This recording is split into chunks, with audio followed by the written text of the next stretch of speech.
Hello, I'm Ruby and welcome back to my channel. Today we're doing a review on the MAC Studio Radiance Foundation, and I'm specifically using the shade NC50 today. We're also going to be doing final thoughts, rating at the end, and on top of that we're going to do a 14-hour wear test. So you guys can see how this foundation wears throughout the day and if it's the right fit for you. Let's just see how robust this is. Now let's get straight into the video.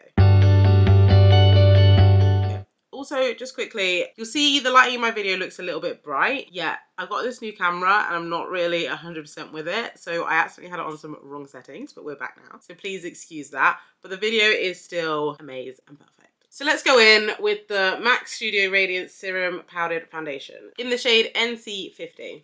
The packaging, so let me just show you. So it's pretty sleek, very MAC.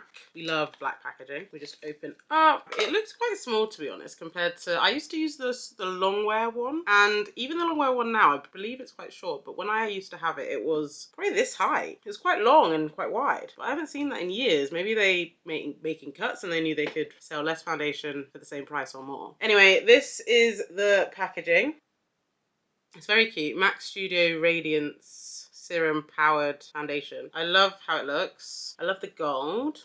And the reason I picked this one up instead of the long wear one is because I wanted to try this because this one apparently is makes your skin more dewy. I want more of that dewy look than that matte powdered look. So this is why I went for this one right here. So I'm going to do half my face with a beauty blender and half my face with a brush. And then compare the two, which one applies better. And then I'll show you throughout the day how it wears. And if there's any oxidation, I don't know if people have oxidation these days. I haven't seen oxidation in years and I haven't had personally oxidation. I used to get oxidation with the MAC, I think it was called Long Wear, the really long one from 2015. I think that's when I was putting on my face. 2015, 2016, 2014. And it used to oxidize a lot, so it would go red on my face. But this, hopefully we don't get that. And I haven't had oxidation issues since that foundation years ago, and I haven't seen anyone really talk about it since. So maybe they got rid of the problem. Also, just to let you know, I went in with the MAC Strobe Primer. Just to let you know, that's what I have as my base. Just to give me a bit of a glow. So I'm gonna just do one pump on my face on one side, and I think I'm gonna do the brush first.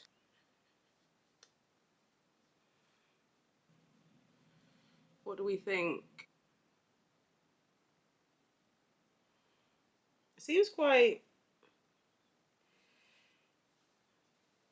full coverage, to be honest. But I can see that it's quite glowy as well. Anything that's glowy isn't full coverage as a matte foundation. Okay, so that's one pump. It's done its job, but I didn't manage to spread it all over the face. I kind of concentrated it in one area. So we're going to do another pump.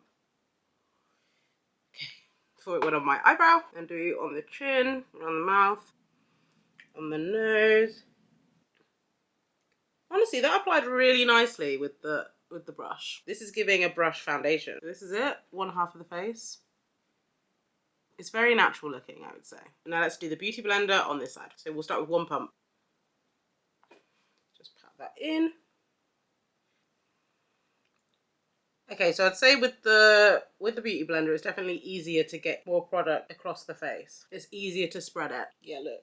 That's one pump got all over the face on the beauty blender side. I literally just managed to cover my whole face with the beauty blender.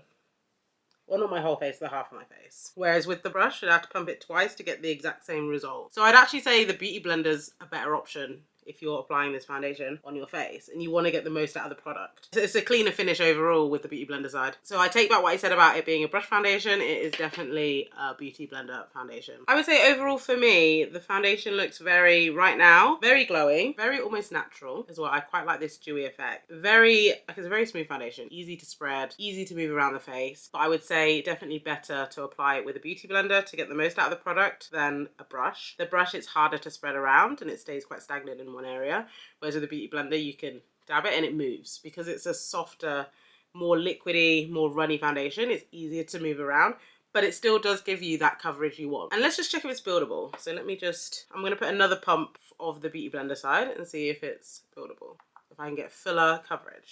Okay, I don't know if you guys can see, let me zoom you in.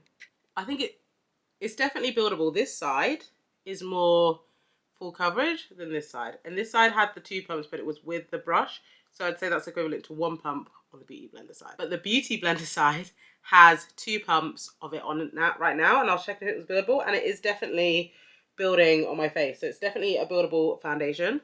I'm loving this. I'm definitely loving this. Right, I'm gonna finish the rest of my makeup off and then I'll come back to you with my final thoughts on the foundation in general. And then I'll obviously be doing a review throughout the day on how the foundation is wearing.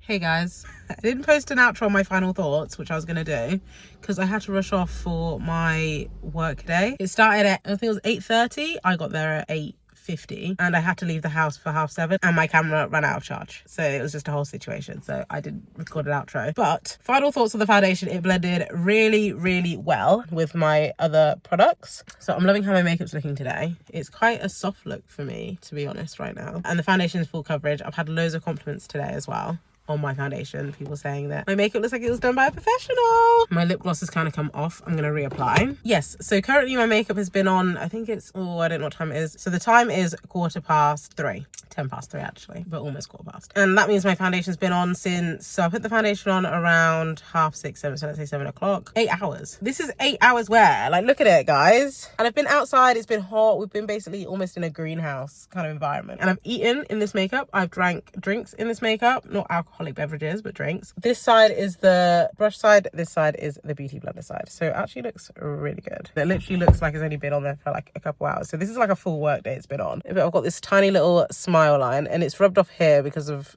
when I keep sniveling, I just keep wiping my nose. Here, a little smile line, but it's not as bad as it usually is. My smile line usually looks worse than this. This foundation is giving and it hasn't oxidized either. So it's looking pretty good, you ask me. So I'll talk to you again in a couple of hours. I'm going to keep this makeup on literally as long as I can until it annoys me. Hi guys, me again. So I've now had this makeup on for 14 hours. It's 9 o'clock right now. And if we zoom in, oops, just so you guys can see. Right, it's been on and I've not reapplied any powder.